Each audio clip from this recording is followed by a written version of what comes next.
ಹಾಸನಾಂಬೆ ದರ್ಶನಕ್ಕೆ ಹರಿದು ಬಂದ ಭಕ್ತಸಾಗರ, ದೇವಿಗೆ ಡಿಸಿಎಂ ಡಿಕೆಶಿ ವಿಶೇಷ ಪೂಜೆ. ಇಂದು ಸಿಎಂ ಸಿದ್ದರಾಮಯ್ಯರಿಂದ ದರ್ಶನ.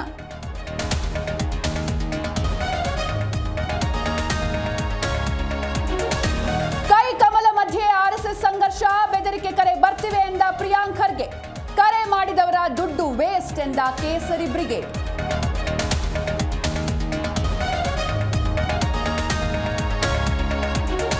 ಈರುಳ್ಳಿ ಬೆಲೆ ಕುಸಿತದಿಂದ ಬೆಳೆಗಾರರು ಕಂಗಾಲು, ಪ್ರಧಾನಿ ಮೋದಿಗೆ ರಕ್ತದಿಂದ ಪತ್ರ ಬರೆದ ರೈತ.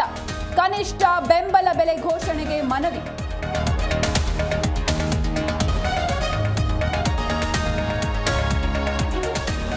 ಬೆಂಗಳೂರು ನಗರದ ಮನೆ ಮಾಲೀಕರಿಗೆ ಗುಡ್ ನ್ಯೂಸ್. 30-40 ಮನೆ ನಿರ್ಮಿಸೋರಿಗೆ ಓಸಿಸಿಸಿ ವಿನಾಯಿತಿ.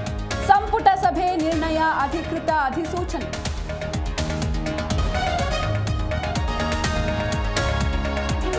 ಬಿಹಾರ ಚುನಾವಣೆಯ ಎನ್ಡಿಎ ಮೈತ್ರಿಯಲ್ಲಿ ಬಿರುಕು, ಸೀಟು ಹಂಚಿಕೆಯಲ್ಲಿ ಆರ್ಎಲ್ಎಂ ಮುಖ್ಯಸ್ಥ ಅಸಮಾಧಾನ. ಎನ್ಡಿಎಯಲ್ಲಿ ಎಲ್ಲವೂ ಸರಿ ಇಲ್ಲ ಅಂತ ಕುಶ್ವಾ ಕಿಡಿ.